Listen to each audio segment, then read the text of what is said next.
Happy Friday, everyone. Happy Friday. For those in the States, 3-day weekend. The Coming up. holiday weekend. Should be good. George, why don't we wait 1 minute, give everyone a chance to kind of sign in before we kick things off. Sounds good.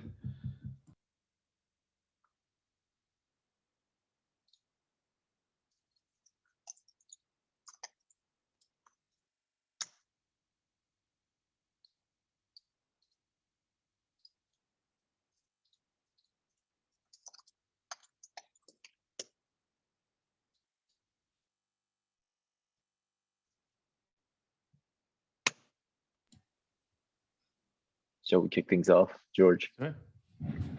I want to say thank you so much for everyone taking a few minutes of your the end of the week, right before a holiday weekend, to spend it with Team Monograph here. I'm Robert. I'm one of the co-founders and CEO here at Monograph, and I'm so delighted to be joined by our head of marketing, George Valdez. And we're going to spend a little bit of time today of like digging into the product. What does the product look like?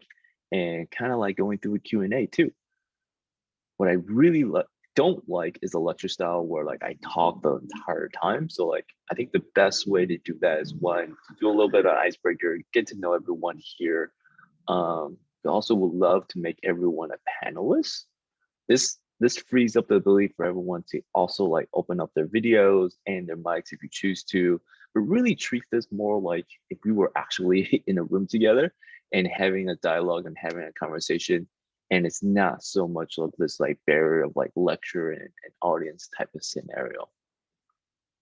So George, if you really don't mind, would love to ask for a small favor. It could just allow everyone the ability to turn on their mics, become a panelist. I love it when everyone kind of like interrupts me, asks questions, just really try to pretend and treat this like a real in-person conversations. And those are usually the best types of meetings. With that said, I'll start sharing my screen and we'll go through a few slides, but I'll repeat again, we'll love to meet everyone here. And I hope that this will be an awesome presentation for everyone joining.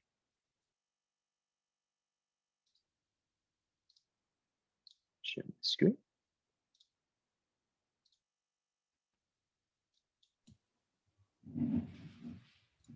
George, just want to double check.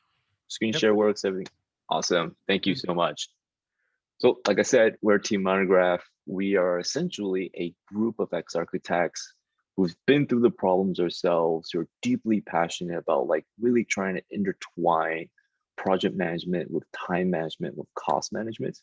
And I think at the end of the day, really treating the solution like a layers of information and how do we help you build a stronger business, while architects really focus on what we do really, really best is design. But before we get into the weeds, like I said earlier, we'd just love to know where everyone's from, what's your name, how big's your practice, like just give us a little bit of an icebreaker of like who you are, what you do. Use the little chat right below the Zoom link. I can kick things off. Let me see if I can find mine. So I'm Robert, and I'm based in San Francisco, California.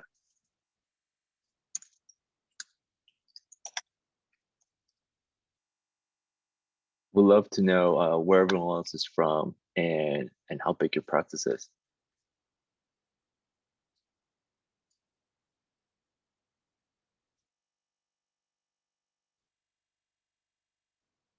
Hi, Andrea. George representing the other side of the country. That's great, Bay Area. I just received my second shot 3 weeks ago. So I think as things get better, I would love to just kind of like do smaller trips around the Bay Area. That means coffee, meet in person. Cannot wait. It's been way too long since we've done any type of in-person activity in over like a year and a half now. Awesome. I'm gonna go right back to our slides. And like I said earlier, please interrupt. We'll love to hear your voice if you have any questions. If you prefer to use the chat, George is watching and George will be interrupting me along the way. As I said earlier, team of architects, myself included. I did my MArch at the University of Michigan, spent almost a decade in practice, short stunt at SOM Chicago, where I did mostly high-rise towers in various countries like Middle East, China, and Canada, but also spent about 6 years in high-end residential here in the Bay Area. My two co-founders, Alex and Mel, did their MArchs at MIT. We have George here, who's representing Columbia, where he did his MArch. Our director of customer success did hers at Harvard at the GSD. So like, it's just super passionate, and we kind of understand the problem in it, like all across all leaderships of really how painful it is. With that, we bring a lot of expertise in terms of like, how do we continue to evolve and shape the product that we're building today, and continuing to iterate on that product so we can always help and give and free up the space for firms to do great design work while being profitable. At the end of the day, these are three great Monograph customers and three great examples of the range of firms and the typology of work that they do. Workshop APD is a 60-person firm based in New York City. They focus mostly on multifamily and hospitality work. Traverse Landscape Architects, they're a slightly smaller practice at around 15 people based in Providence, Rhode Island. And then Brit Design Group, about 20 to 25-person group based in Austin, Texas, focused on interiors architecture. So it gives you a really good idea of like the range of work and the range of customers that we help today. So what we've discovered is like to really solve profitability for architects and really build a product that stands on amazing infrastructure and foundations is we first have to understand what drives profitability, and time is at the center of that scenario.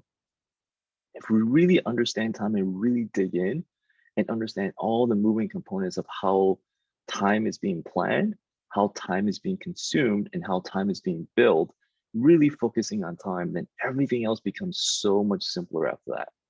Scheduling becomes a no-brainer just because we have all the time planned and all the time consumed right in front of us. Budgets are never like you're scratching your head trying to figure out how to budget a project anymore, because it's very, very clear, extraordinarily simple. Allocating team workload, team resources, who's working on what, and really answering those questions become like super, super simple. And then at the end of every month, like understanding what to invoice and how to invoice. I tell all my friends this all the time, like as architects, we're really good at understanding percent complete based on work. But now with Monograph, we can really understand percent complete based on time and money. On the exact opposite, when we don't have time, or in this case, when we don't have data, it can really lead to really bad business, just firm-wide practice operations outcome. Here are like a few examples of what I mean when we're talking about really bad outcomes. The first is if you don't track time at all, well then clearly like you just don't have any idea of where billable work is going to. As firm owners, as project managers, as associates, we know that we're not 100% billable. How much of that is like segmented into chasing new work? How much of that is just like running payroll and just making sure that the business is running smoothly? Having a really clear idea of where and what is billable is extraordinarily important. The second example is when you don't have real-time information. This was like really, really clear when I was in practice, where like we were making budgets, we're making project level decisions, but all of our budget and reports that we were working with from the principals were at least 1 month behind, sometimes 3 months behind, and we don't even know it, but we're compounding on the bad decisions more and more because we didn't have real-time information front. So even if we were like moving in the wrong direction, we just don't know until a month later, and that's extraordinarily bad because we're compounding on our mistakes. The last example is multiple spreadsheets. Oh my God, we had a spreadsheet for time, we had a spreadsheet for the schedule and how many phases are being acted on. We had another spreadsheet for consultants, another one for like billables. Juggling between all those spreadsheets and updating them all manually was like extraordinarily taxing on time and tedious. It also like wasn't ever like never had a clear picture of what exactly is the health of that project, because we were never really able to kind of overlay that information. And I think this is where Monograph becomes super, super special, because we're constantly trying to figure out and thinking in layers and how do we like cohesively like intertwine and weave all this data together. So on one page, you get all the necessary information so you can make those decisions. Extraordinarily important, but when you don't have it, it's extraordinarily taxing. At the end of the day, we're more than just a project management solution. We're really a practice operations platform. You really think about all the things that once we understand time and all the things that we can help solve and help better facilitate, you'll be able to plan way better, track enormously well and simple, synthesize information, which is extraordinarily important. It's like just need to know like how are we doing, and then the final is an outcome of earning more. So when you start to think about like practice operations, which we love this term just because it really synthesizes like the description of what Monograph is really trying to solve. It empowers not just the architects and the designers and the project team, but if you really think about it, it empowers everyone else in the firm, right? The entire practice. Your marketing team knows exactly how many projects are being active today. Your marketing team will then know like how much and how hard do we have to chase new work to facilitate, what is our growth plan? Do we want to sustain? Do we want to like add on to the firm? They know clear marching orders of how to proceed. Your bookkeeper, your finance team, your CFO won't have any more doubts or questions of like, well, how much time was billable? Where was it billable to? How much was billed and how much was remaining? These are like key questions that your finance team is always asking. And then if you're a principal owner, just like overall, what is the health of the business? What's the health of like projects within categories? And then what is the health of individual projects? Super high level information, very quick at the snap of your fingers. With that said, I'm about to transition. This is my transition slide. We're gonna like stop sharing the presentation, go right into the product itself, into the app. We'll cover, generally speaking, how to build a project on Monograph, how to experience the money gain, what is Monograph resource. That said, these are just some of the surface level features that we have. We won't have time to cover reports deeply. We won't have time to really cover invoicing and a few other like high level features. That said, please interrupt me. Like I can kind of like improv along the way and really kind of like go in and out of those pages if necessary. Just let me know. We'll love to hear from you. Come on, get out of my Google Slides and go right into our Monograph app. George, I just want to make sure we still good here. Yep, awesome. It's all good. So this is a real life Monograph app. This is what you would see when you start a brand new trial. Trials are completely free. Everyone gets a 10-day trial period to try Monograph. As soon as you log in, we have an amazing 7-step process just to make sure you hit all the major things, really understand what Monograph's about, how to help you along the way. But if this isn't enough, never worry. We always have a real live chat right at the bottom. So you can always communicate with our customer success and support team. And then we have an amazing sales team that's really designed to be your liaison between your practice and Monograph. Couple key things before we go into the app is, as an architect prior, I know this for myself. I'm so used to downloading software, Photoshop included, AutoCAD, Revit, SketchUp. Like I'm just so used to downloading software. What's incredible about Monograph is you don't have to download anything. We're completely 100% web-based. This means you can access Monograph from your mobile device, your phone, your iPad, your tablets. You can put it up. You can essentially log in from your laptop, work from the beach or the park if you need to. It's really designed for the next wave of how the future of work really occurs, which is like anywhere and everywhere. With that said, in the upper right-hand corner, every account gets this. They get dedicated demo account. And this is yours whenever you sign up for a free trial. Everyone has their own. We call this like a seeded environment. And essentially we seed it with data. It's a bunch of fake information, fake projects, fake team, and fake time. But it really gives everyone a sense of what Monograph can look like when it's populated with your projects, your team, and your time. So as soon as you log in, you can see we surface immediately the first 3 most important projects to you and your firm.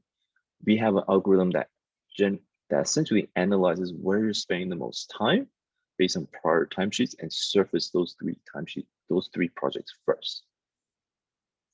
But what I would love to do is scroll down just a little bit to a chart that we call teamwork distribution. I love this chart as a manager within a set date range. So let's say we can start from April 1st through today. I want to know how many projects have time on them. So this gives me all the projects that have time and then color coded based on roles. So I know really quickly that a project designer in the last month and a half has spent 792 hours. Toggle real quickly to what we call value created, and we're multiplying those hours against that hourly rate to get a really clear picture of what the time is worth. In this case, in this example, $79,200. Keep in mind, please interrupt me if you have any questions. I'm gonna go right into projects now. I'm gonna squeeze that over just so we have more real estate. Projects is where an architect lives day in and day out. Like that's what we work on. We have a number of different projects. We have a lot of projects, and we have different typologies of work. That said, it's really important to have like one page where you can see all projects all at the same time, know exactly what today's date is, see where the money again is, and we'll cover a little bit more in depth of what that means. And then scroll through really quickly of how many projects are in the or active in the practice today. With that, we have a number of great ways to essentially sort and filter this list. Sorting alphabetically, project number, or by date. We have an incredible set of statuses that starts to really treat your project list semi-CRM-ish. So you know like how many projects are in proposal, how many projects are inactive versus how many projects are paused, completed, or canceled. As this list gets really, really long and you go from like 17 projects, so let's say 200 projects over time, it's so important, not just for the principal, but for each designer to filter this list to only projects that they are active on. So assignments are super important. Like I just want to know as a project designer, how many projects I am responsible for, and this allows you to get there real quick. Right next to that, and we're just going in sequential order here, one tab at a time. Categories, super powerful. We preload like general, like standard architectural typologies of categories, just in case you do a lot of different typologies of work. But you can create as many categories as you want. And what we've seen is like amazing uses of categories as a way to organize your firm's type of work, especially if you have different departments. So you can start to include studio names as part of categories, and each project can have more than one category. So a project can be, let's say, part of Studio One and be a housing project all at the same time. Another example of using categories is if you do a lot of work with essentially developers or one client, and start to really want to group all that work by that client or by that developer. And lastly, my favorite on this page is essentially sorting this entire list and filtering this entire list by active projects today by phase. So if I do this and we go right to DD, it's really quick. Our system understands like what phase you're currently in within each project. This allows me to really focus in on how I think through like these set of projects and the type of deliverables we need to accomplish during this phase. And this is very like the work that's required in DD is very different than the work that's required in CDs versus CAs when I have to spend a lot of my time in administration and on site. Any questions here before I start the process of how to create a new project on Monograph?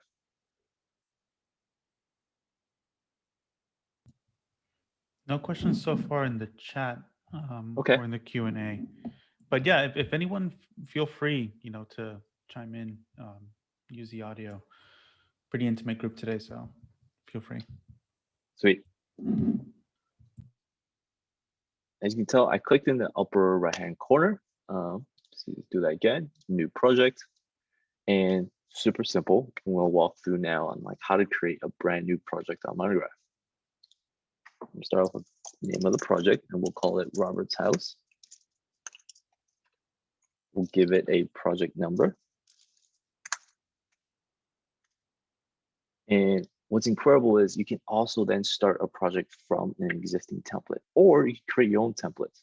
Highly recommend it, just because like as soon as you find like you're repeating certain steps over and over, it's important to create templates, and that really starts to speed up your process in terms of creating a brand new project. For today's scenario, what we're going to do is we're not going to use the template because we do want to cover all the moving pieces. But in future scenarios and for your own efficiencies, templates are extraordinarily powerful. I'm going to click create. And we land immediately in Monograph's planner. To start every project, we always land right on this page, and it's super important because we really want to try to cover all the different possible architectural scenarios. How do you start a project with a budget, or how do you start a project with a phase? And the big difference is, one, you know the total number. What is the total budget of this project? And contracts are already signed, and that's very clear, versus a project that you don't know what the total budget is, and you're trying to really build it up. So for today, we're going to start here with a budget. You can see here, the first thing we ask is the budget calculator. How much is the total fee? So let's start with 100,000. Let's immediately allocate 20,000 for consultants. And you can see here, we're just doing simple math. 100 minus 20, we have now 80 left internally. We go into profit. So if you have a profit margin already baked into the fee, you can leave this blank. Or what you can do is think of profit more like withholding, or you want to set some money aside just as a scenario when you run over on time or run over on billings. So let's set that at 5%. You can see here now we have an internal project budget of $76,000. I'm gonna lock these to make sure that these numbers no longer change, and then I'm gonna hit update. The next thing I want to do is add a phase. So that's fine. Schematic design. That's fine. The next phase that follows, DD, CD, and then CA. Fairly typical. Robert's House is a standard brand new house, ground up, and we're just going to go from schematic design all the way through CA. You can see here all the phases are now preloaded. Every phase have the option to set its start and end date for the phase duration. Every phase has two types of fee types. In Monograph, it's either fixed or hourly. And the big difference between fixed or hourly is fixed, we're going to pull from the number that we just wrote in earlier, which is the $76,000, or it's hourly. So it's kind of like time and material with a not to exceed amount. And we'll go through a scenario where we're going to use both fee types on this project. So let's do fixed. And then we can either enter the value of this phase in dollar. And if we don't know, we can use percent. So let's use percent. And that gives us the 15,200. I'm gonna lock it. I'm gonna do another 20% for DD. Lock that. I'm gonna do 60% for CDs. Lock that. You can see here we're now at 100%. So what we're gonna do with CA is we're gonna change that to hourly and a not to exceed amount of 20,000. Let's go back up. And this is kind of like how we would use, it's amazingly powerful, like combining fixed fee billable phases with hourly phases as well in one project.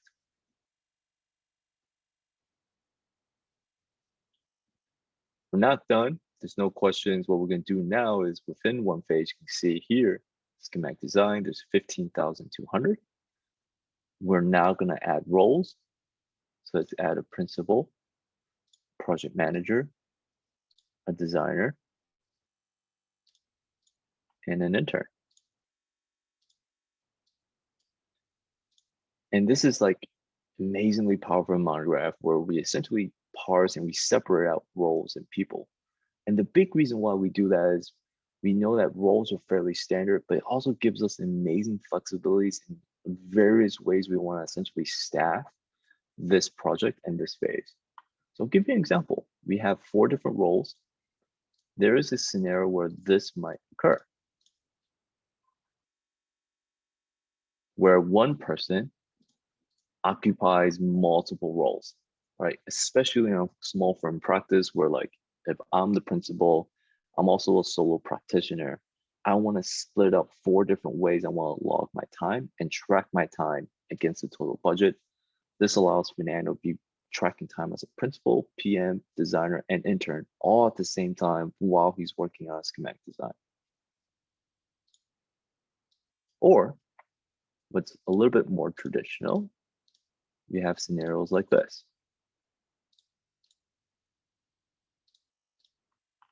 Where each person uniquely occupies one role. Fernando's the principal, Charles is the project manager, Danielle is the project designer, and Emily is the intern. We're not done yet. I'm gonna pan over and focus here. What we want to do is now take the 15,200 that was allocated for schematic design and design a work plan for this team by allocating their hours across each team member. You can do that by essentially typing in the hours or using percent. What's great about this is if there's 4 people and I don't know what to do, I can really quickly just kind of like, let's just split those out, split the percent equally, and we automatically figure out the amount of hours that equates to based on dividing their billable hours here. Common questions here is like, can I change this 250 hours billable rate for Fernando? Absolutely. All you have to do is click on it. And let's say we change from 250 to 200, and then you can lock it again. To reiterate, this is the most important part of Monograph. It's so important to fill out not just the budget for each phase, but the allocations for each person, because we're going to build all of our reports, we're going to build all of our forecasting models based on this information as a starting point. So the more information we have here, ideally 100% filled in, we have a lot of now information to track how you're doing against those allocations. That said, if you don't know and you're making guesses, really treat the planner like a living document. It's designed to essentially kind of get modified as you work on the project. So if this was halfway through, we start with 4. A very common scenario is when we need another designer. We might take some time from Emily and then add it to Claire. And I know that I took 5% here, so I can add 5% back, or 10%, I believe. And really kind of like redistribute that time back to the team. Any questions here? No questions so far. That's awesome. Either I'm doing an amazing explanation, or like we've just done an incredible job so far that there's no questions, because this is the most complicated part of my Monograph, is really just entering the allocations of fee and time per each individual. Everything else after this is extraordinarily easy. I'm gonna hit next. And this is the last step of creating a project on Monograph. Double checking is the project information correct. Like I said earlier, enter categories, and a project can have more than one. So this is a residential project and a single family. We can give it an address. We can give it notes. Notes are really, really important. You just want to log who's the point of contact, who's the client, when the contract was signed, were there additional services. Just keep this as like a rolling, like important list of items and important list of notes that are relevant for this project. And then lastly, I would love to share, we have something brand new that we're going to continue to work on. And it's part of Monograph's larger mission of like, how do we solve projects holistically? And it extends beyond just the practice of the architect, but really involves all the stakeholders to make a project happen.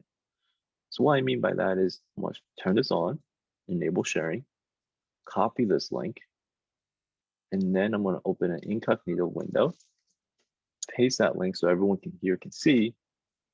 What we're doing here is we're making projects shareable. This is super, super powerful because it starts to set alignment between you, the architect, and the client, just so everyone understands how many phases there are, how much time is left, how far into the phase you are working in.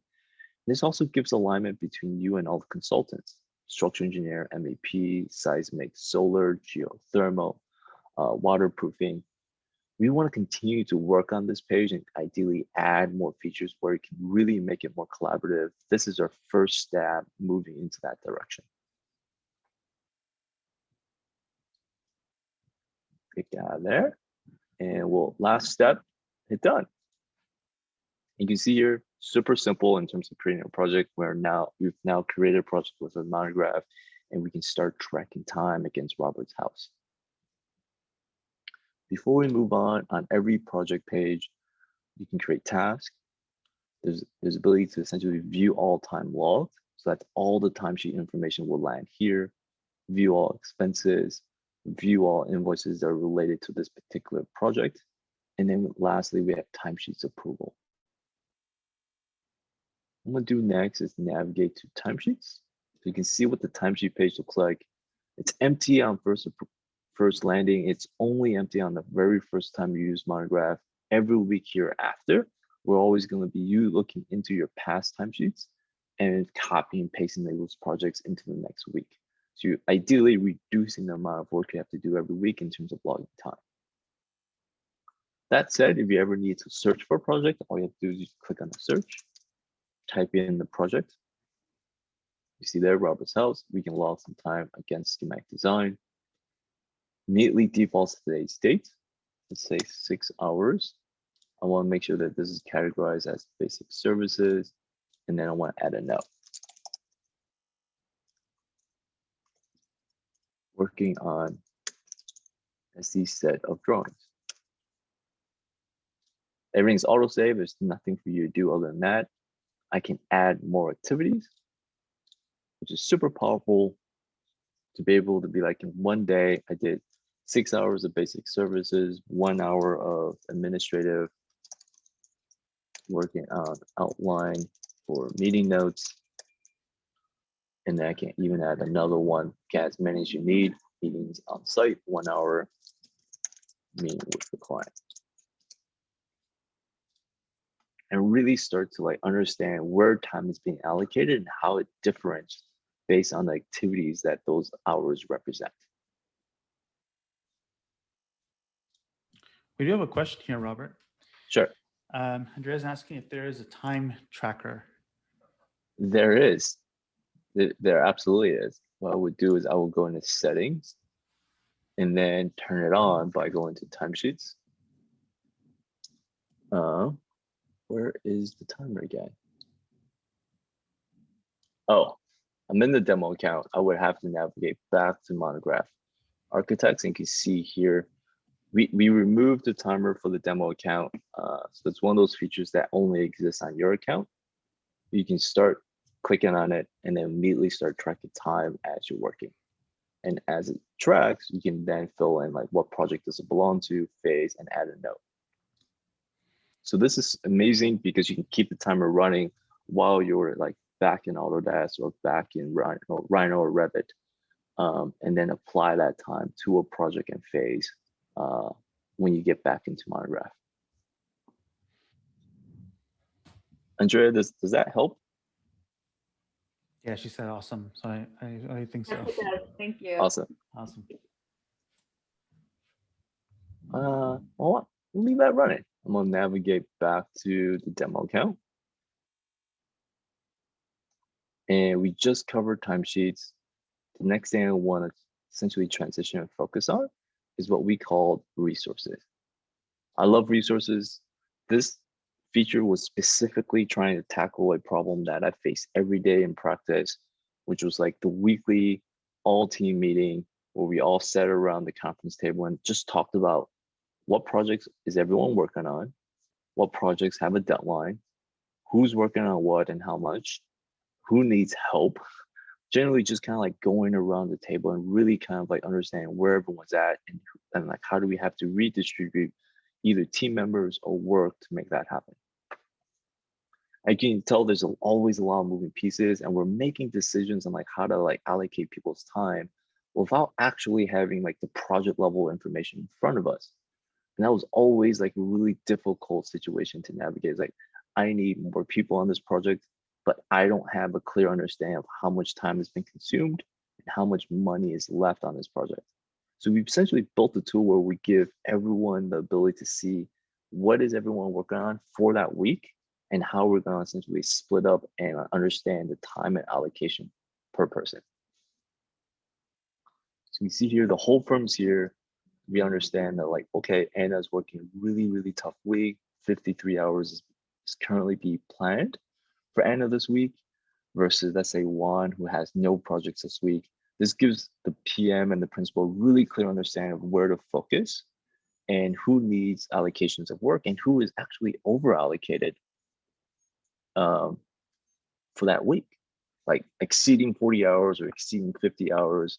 Really want to do our best to understand that before it actually occurs. Now, if we were to assign Juan to another project, extraordinarily easy. All we can do here is type in the name of a project. Let's say we want to add Juan to our hourly fee project example and add him to the schematic design phase. And then all I have to do is type here that I want him to be working on this project for half the week, 20 hours. While I'm making that assignment, so this is typically historically how an architect will get to pretty quickly. One, half your week, work on this project. What's incredible is that if I click on this project, you can see exactly if there's anyone else assigned to this project and anyone and who else is like contributing and what their team allocation is. So let's click on DD phase by Fernando.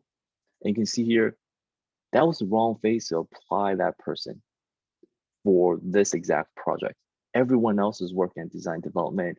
I should have not added Juan to SD, but really to DD, since everyone else is working on this phase of this project. And then as I zoom in, we have a clear understanding, well, everyone has a budget because we filled in the project planner data. We're gonna essentially pull that planner data in upfront here. So we always know that Fernando's only has the bucket of 40 hours to play with. Consume time is timesheet data. So we know historically now in real time that Fernando's already logged 30 hours.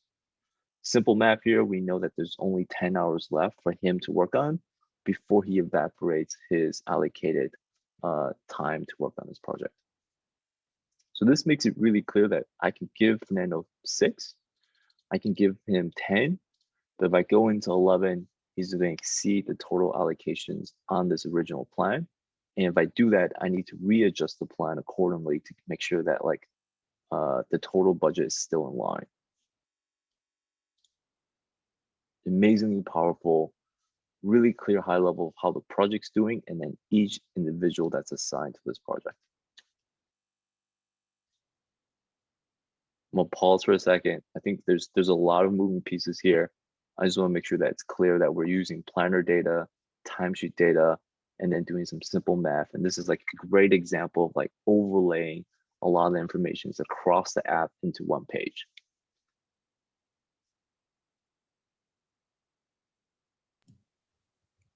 No questions thus far. That's awesome. Totally kicking butt today. I'm gonna zoom out a bit and we're gonna go back into the slides. I'm gonna finish up at least 2 or 3 more pages on the slides, and that reserves at least, I believe, anywhere between 10 to 15 minutes where we can just have casual Q&A, get to know each other, and address anything that I didn't cover during today's presentation. Go right back to the weekly demo. Skip to the slide about pricing. There's always questions about pricing, so I want to be extraordinarily transparent and upfront. It's super simple. We want to keep it that way. It's month to month. There's no annual contracts. There's no upfront commitments, and we charge per seats.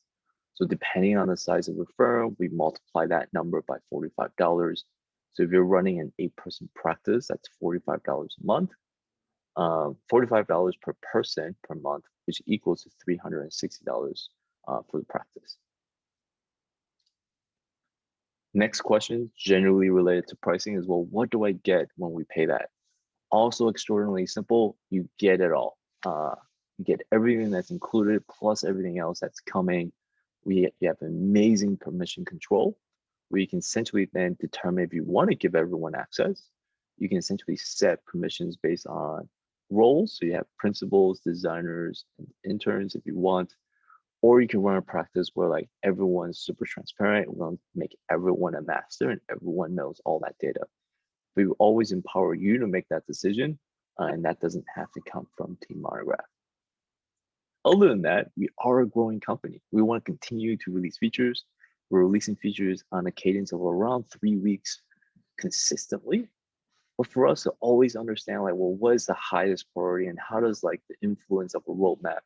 The only way for me and George to know that is actually just to have weekly conversations with our customers. So a direct line to me is super important. A direct line to George, direct line to a customer success. We want to stay involved because we want to continue to add more features. And that's the only way for us to know like how to prioritize which features come first. Simple information, next steps. If you're really interested in signing up for Monograph, go to our website. In the upper right-hand corner, you can sign up for a free trial of monograph.com.io. And then it'll be a free 10-day trial from there. Thank you. I'm going to stop sharing and kind of like open the floor up for questions.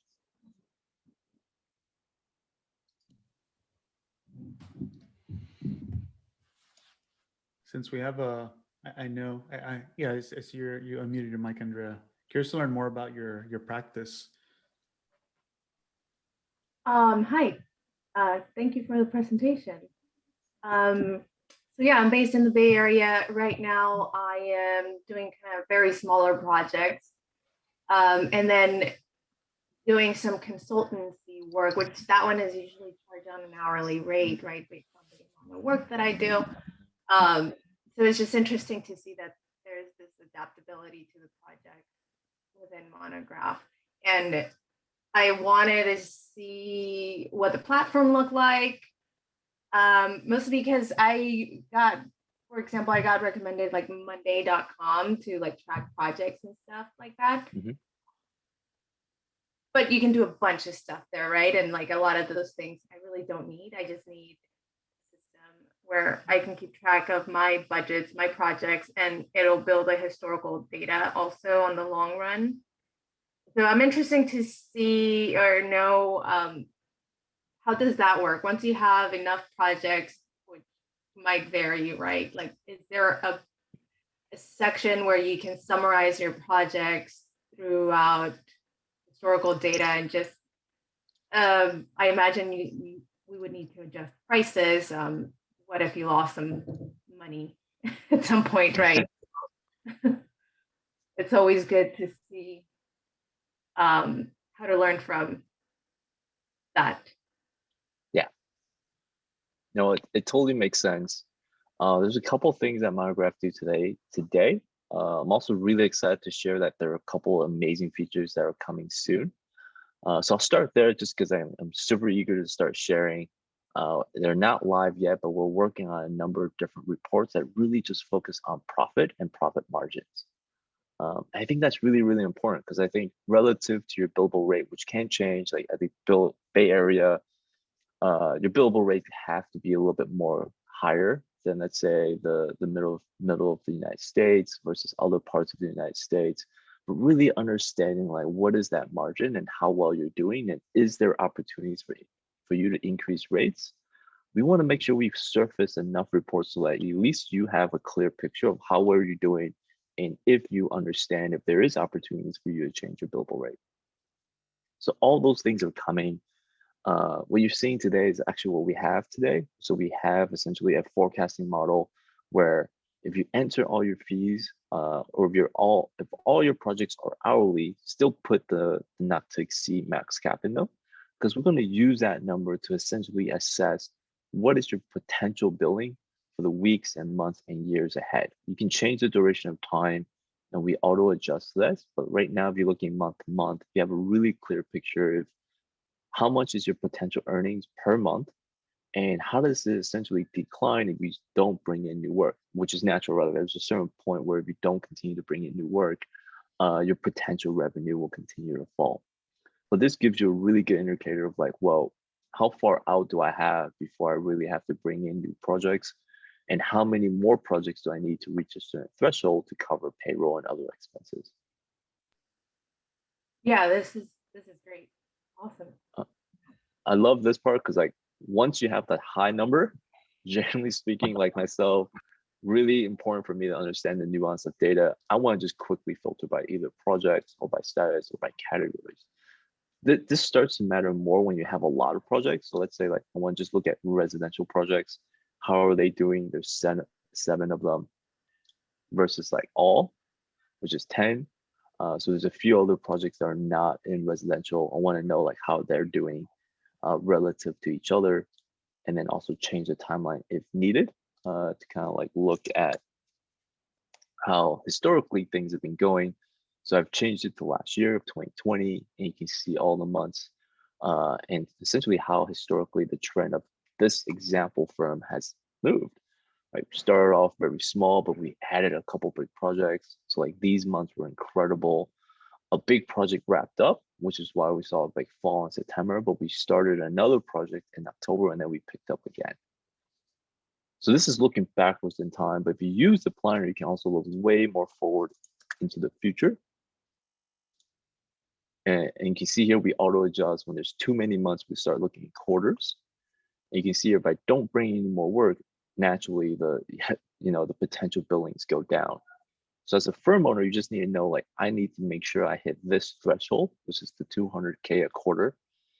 If I don't bring in new work by Q3 of next year, we're in trouble because by Q4 of that year, we're not surviving. Which means that this tells me really clear that like I need to start looking for work, probably the end of this year, and be signing contracts in Q1 and starting work on Q2. Right. Wow. Okay. This is great. I've been trying to figure out how to keep track of these things on my phone. I love this because it's all visual representation. Like I'm not staring at a spreadsheet anymore. And that was like my hardest problem when I was an architect. Like everyone's giving me spreadsheets. Like I don't get this. I just need to see something visual.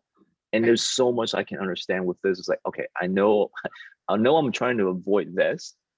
So all I need to know is like somewhere around this period of time, I need to get into more work. Like it's very simple. Yeah. Thank you.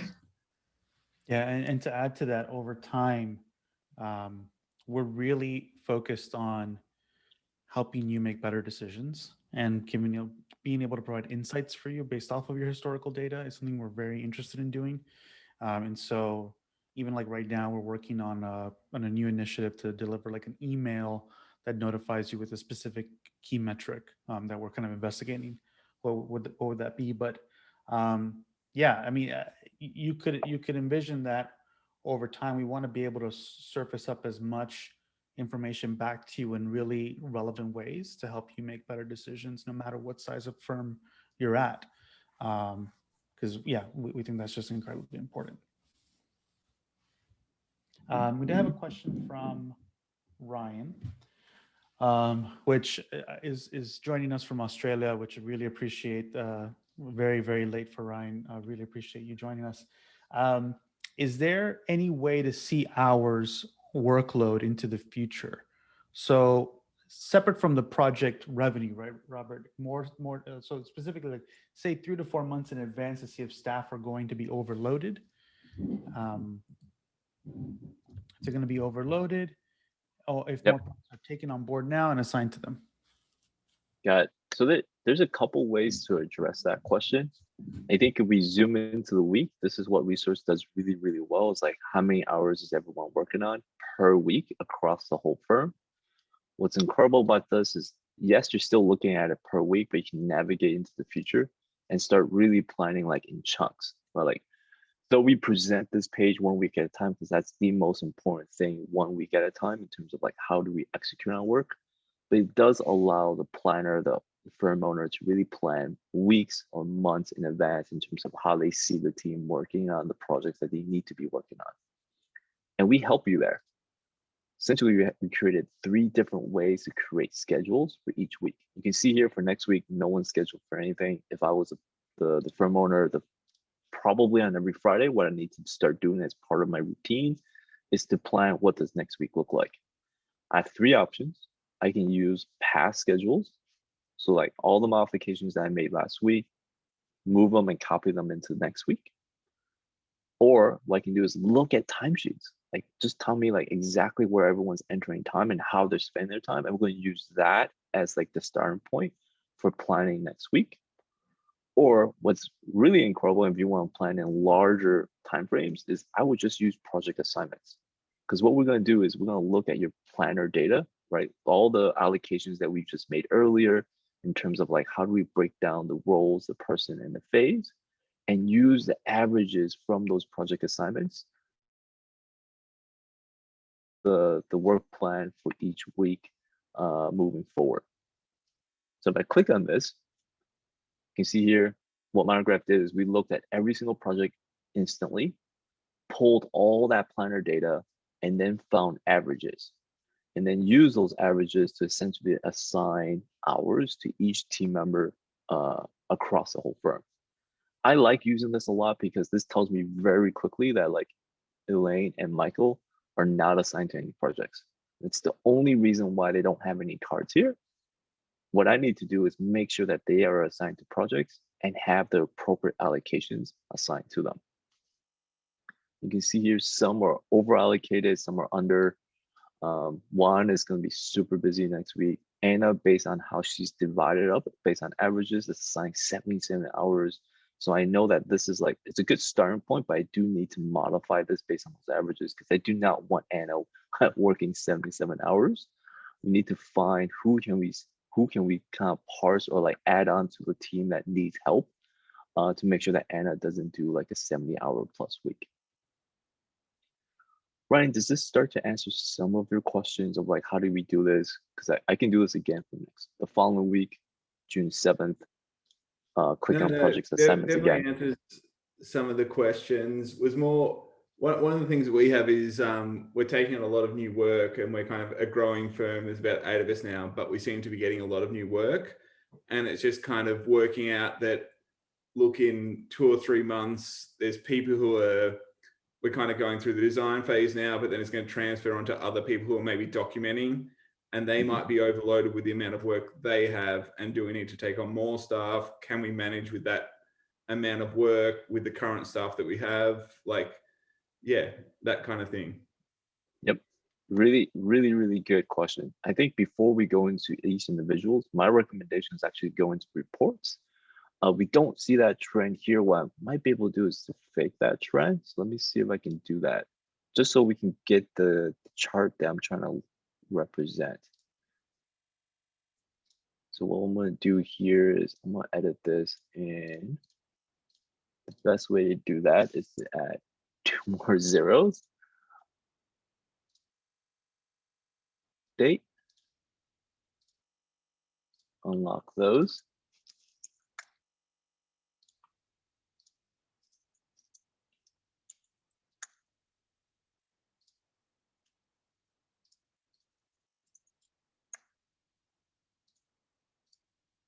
And then I'm gonna go back into reports.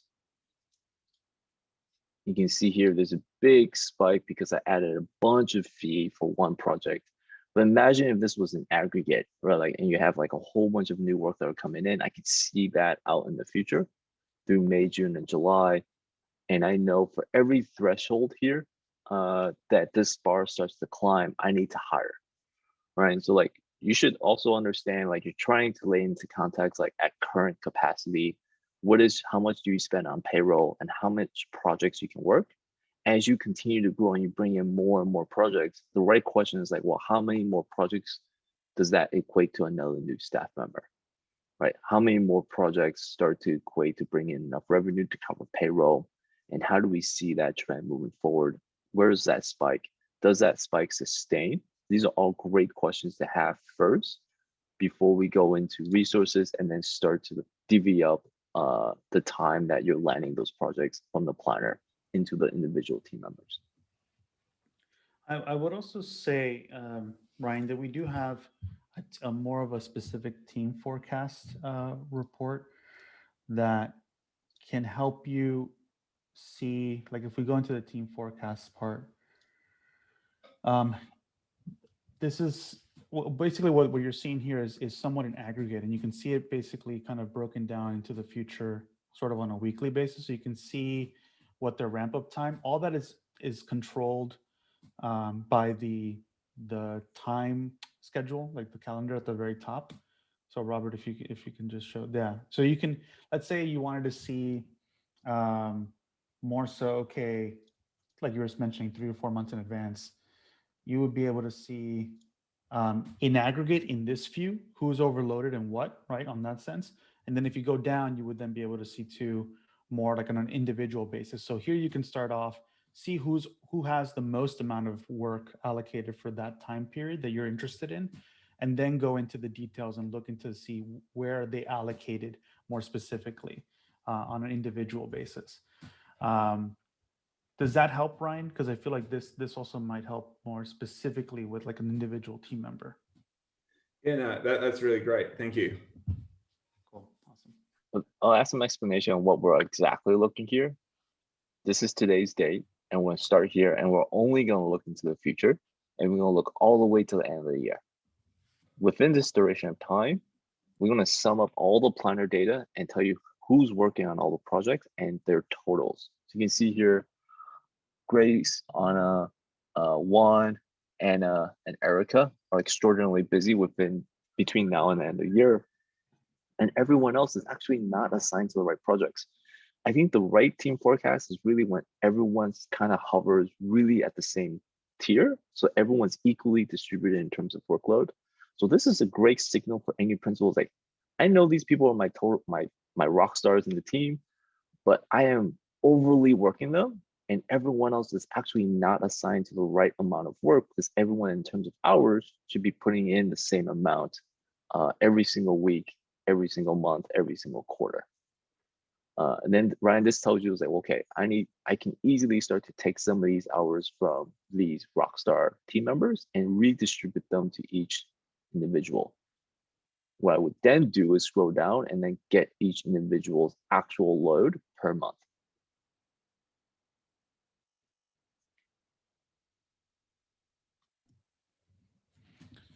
Yeah, and obviously this is a pretty exaggerated distribution.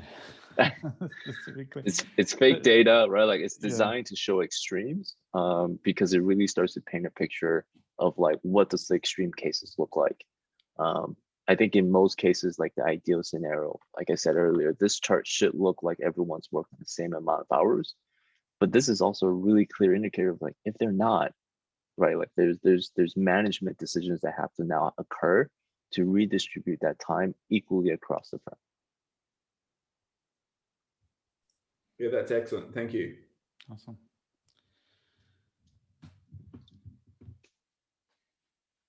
Brian, what time is it right now? It's 4 a.m. AM. Yeah, a.m. You are a rock star. Yeah, I was up watching sport and just kind of having some beers, and I was like, it's close. I'll just stay up and do this anyway. Well, it's is it Saturday over there? It's Friday night, so yeah, 4 a.m. Saturday morning. Yeah. Okay. All right, so you can sleep in a bit. Yeah, definitely. Sounds good. Andrea, you and I are a little bit more lucky. We're leaning towards 11 a.m. Right before lunchtime. Yeah, and it's perfect weather too where we are. So. Yeah, we're gonna have a really good weekend. Andrea and Ryan, thank you so much for joining us today. Like I said, I really enjoy these back and forth conversations a lot better. Allows us to get to know each other. Let me know if there's any other questions you have. You can always reach me at Robert@Monograph or George@Monograph. At the end of the day, we're here to help. We want to make sure you succeed, and we're trying to build all the features you need to keep winning. Thanks so much for your time. Happy Friday. only question last question I would quickly have before you guys leave, which I think I did ask George, was, is there a link to a video of this that I can, because my director, I run this kind of part of the firm, but my director's also going to want to see it because he's going to pay the bills. Is there something that I can, so he can have a look at this and also see that as well? Can you guys send me like a Dropbox link to a video or something? Yes, I'll follow up with a link Beautiful. of this recording. Yep. Excellent. Thank you very much for that. Appreciate it. Awesome. Ryan and Andrea, if you're interested, we have an amazing YouTube channel. So not just this recording, which George will follow up and send you the link to this recording, but we go into deep dives into every other feature on our YouTube channel. Excellent. Thanks, guys. Appreciate it. Ryan, get some sleep. Wishing you well. Have a good weekend.